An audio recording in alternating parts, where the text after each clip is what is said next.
Hola, buenas. Esta videoconferencia es para intentar explicar de una forma sintética, compleja y espero que correcta, porque he de advertir que no soy especialista en historia económica ni en historia ni en aspectos agrícolas, pues un tema de historia económica relacionado con la historia de España, que es la agricultura.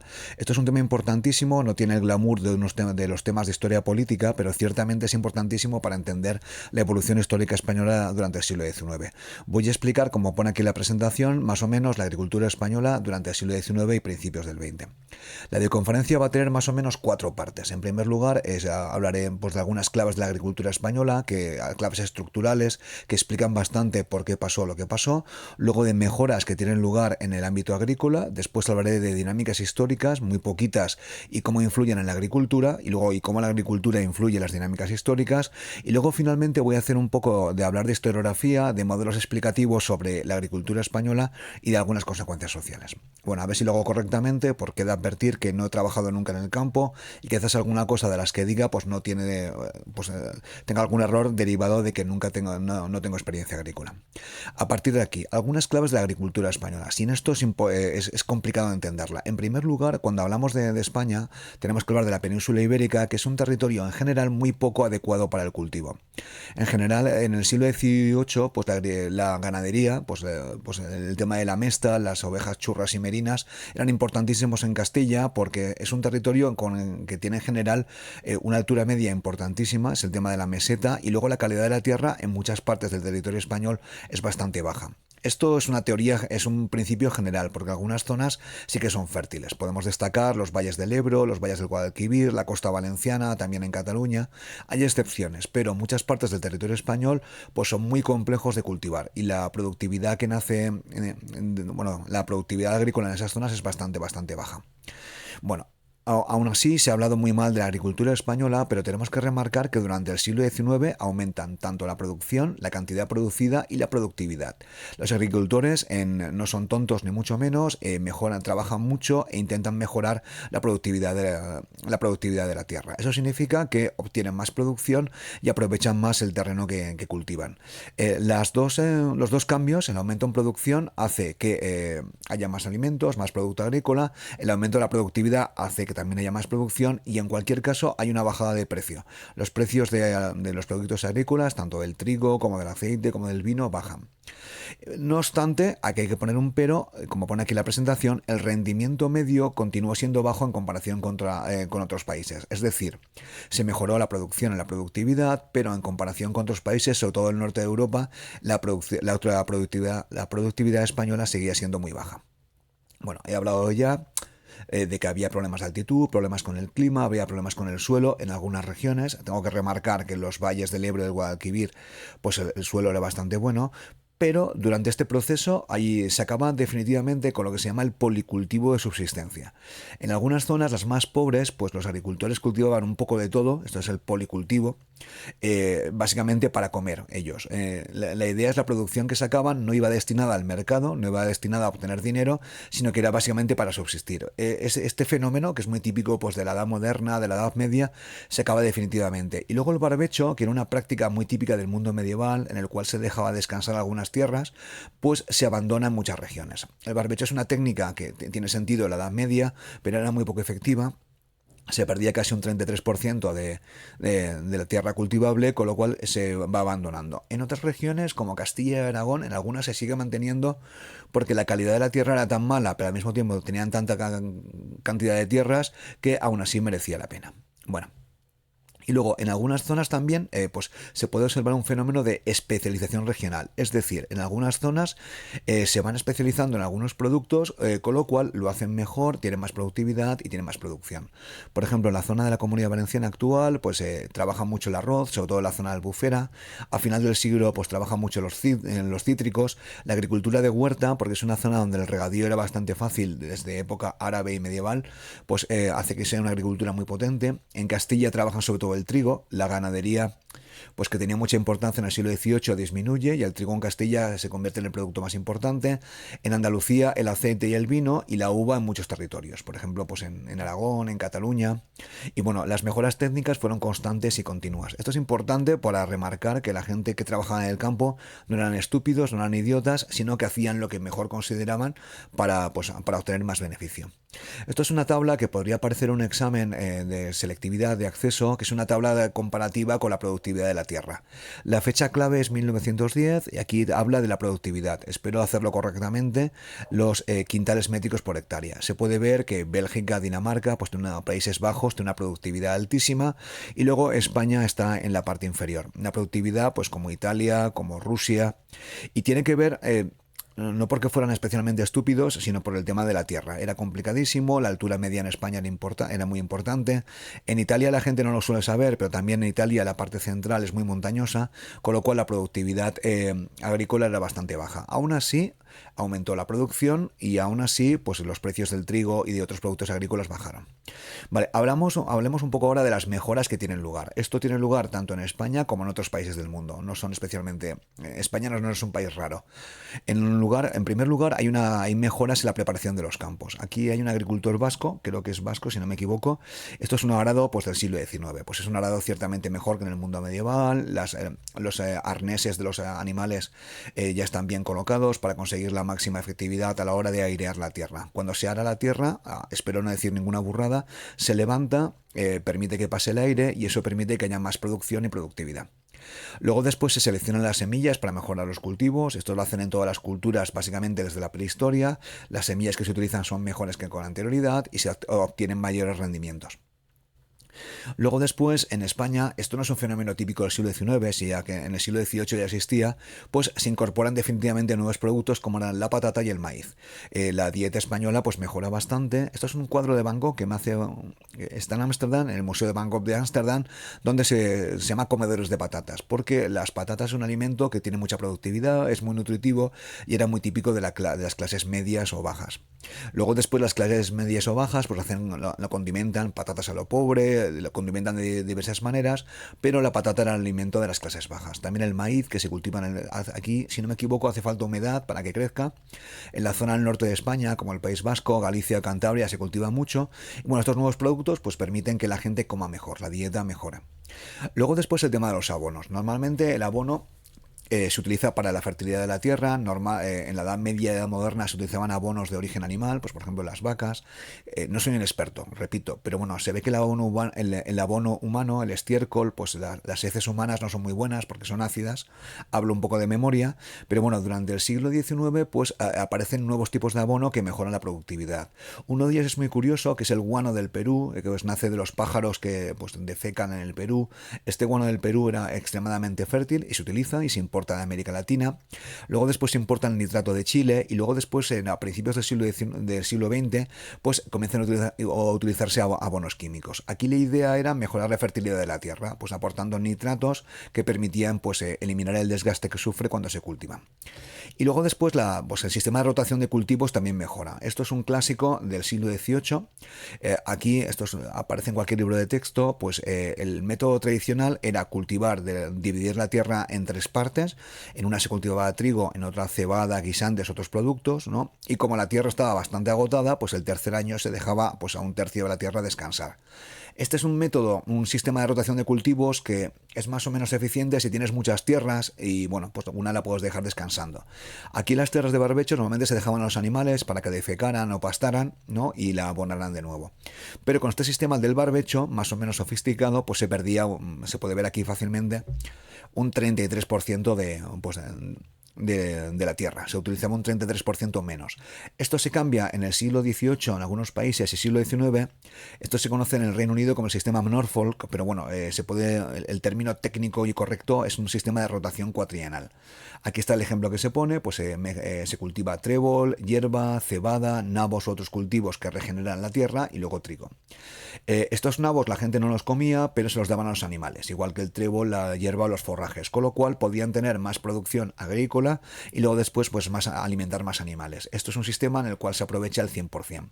Con lo cual, como he comentado antes, disminuye la práctica del barbecho y la productividad y la producción crecen. Y la gente, al bajar los precios, la gente tiene más alimentos y la economía en general mejora. Y luego la maquinaria. Esto es importante porque la maquinaria pues, de tipo tractores no se incorpora en España hasta el siglo XX. Yo diría hasta la década de 1920.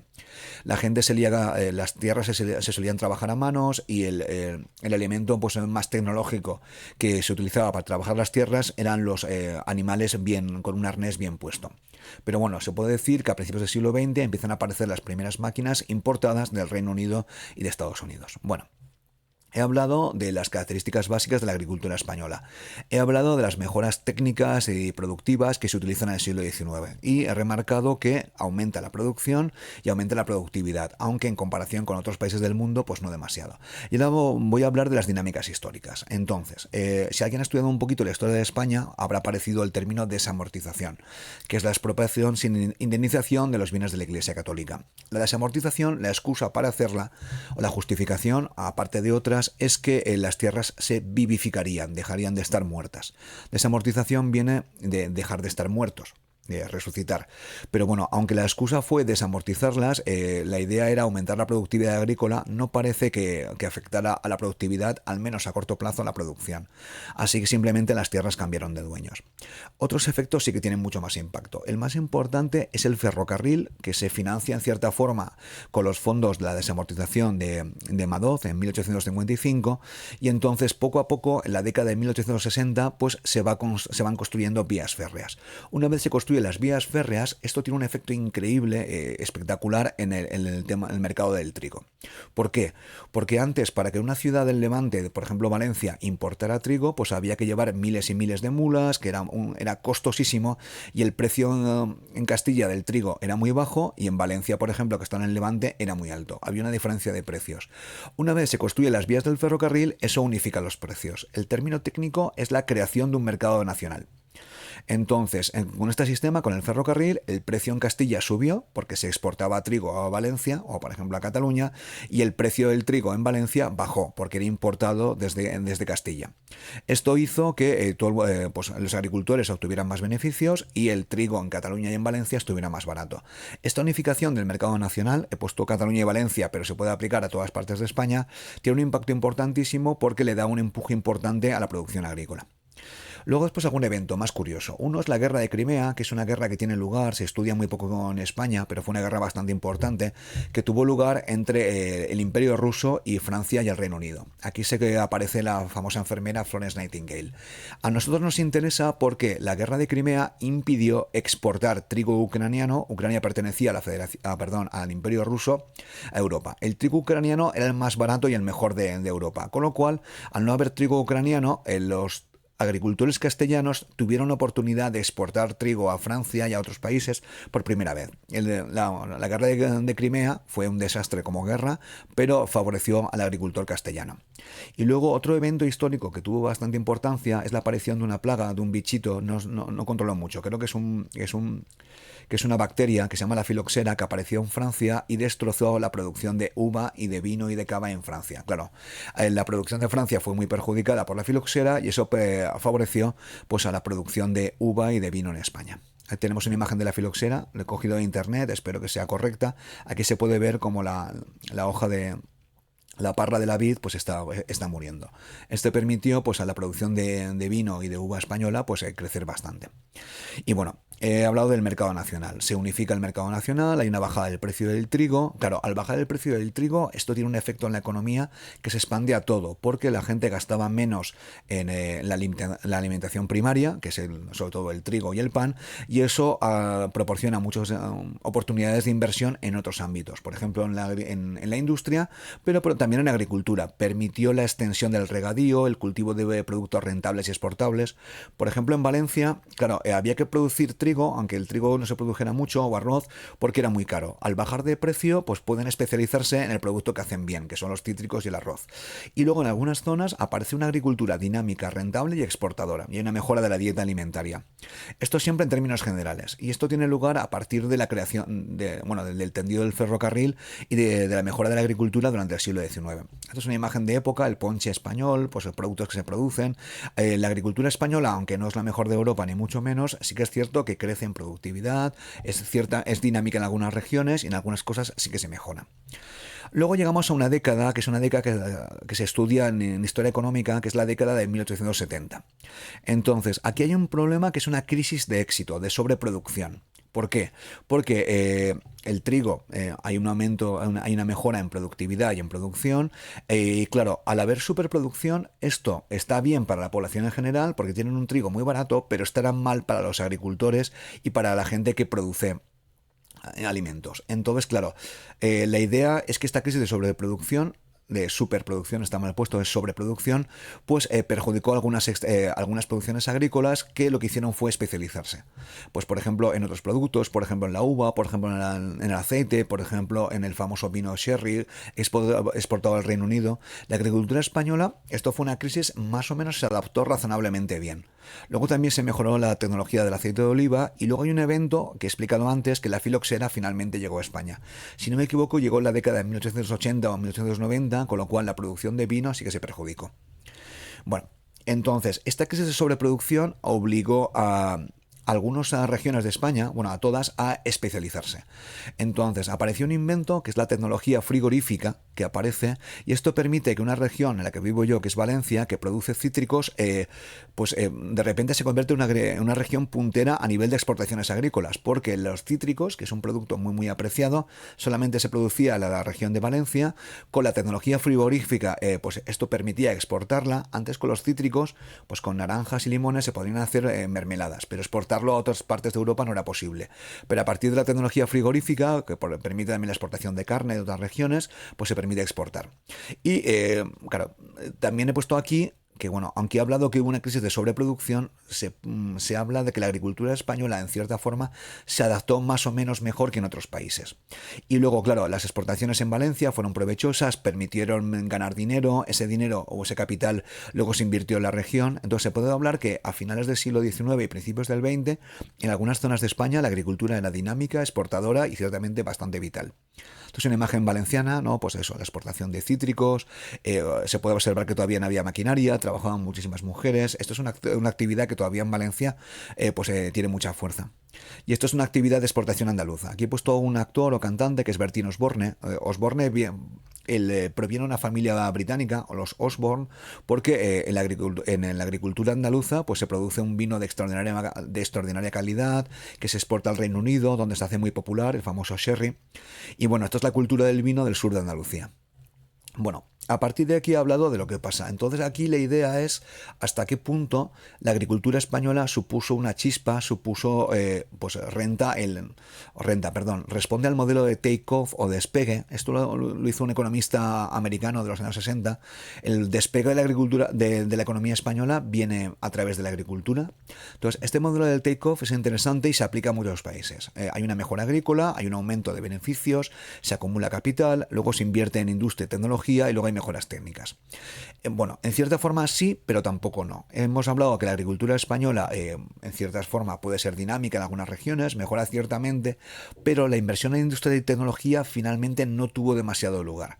Pero bueno, en fin, lo que sí que es cierto es que la tendencia es positiva y durante el siglo XIX y principios del XX. Bueno, aquí me voy a meter en interpretaciones historiográficas, es decir, entre historiadores económicos. El modelo tradicional de interpretación es el modelo pesimista. Hay una falta de desarrollo, hay una productividad muy baja, esto está mal escrito, debido a la ineficiencia, y como tal impide la revolución industrial burguesa. Entonces me voy al modelo del take-off, el modelo pesimista dice que no lo favorece. Luego después, durante los años 80, 90 del siglo XX, algunos historiadores hablan de un modelo mixto. Es decir, hay una falta de desarrollo debido al terreno, no es culpa de los agricultores, perjudica y retrasa, pero no lo impide. aunque hay una cierta industria en España, sobre todo en algunas regiones, por ejemplo en Cataluña, en el País Vasco, hay un cierto desarrollo industrial también en Madrid, pero bueno, hay una falta de desarrollo agrícola que no lo impide, pero quizás sí que lo retrasa. Nos centramos en España quizás en el modelo agrícola. Y luego hay un modelo regional, que es el que me gusta a mí. Es la última tendencia, que supongo que estará discutido.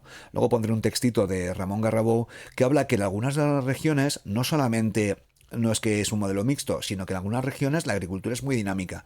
Podemos hablar de Andalucía, el sherry, podemos hablar del aceite en Andalucía, de los cítricos en Valencia, del cava catalán. En algunas zonas el desarrollo agrícola es importante, se invierte en agrícola y se puede hablar de una revolución burguesa de tipo agrario.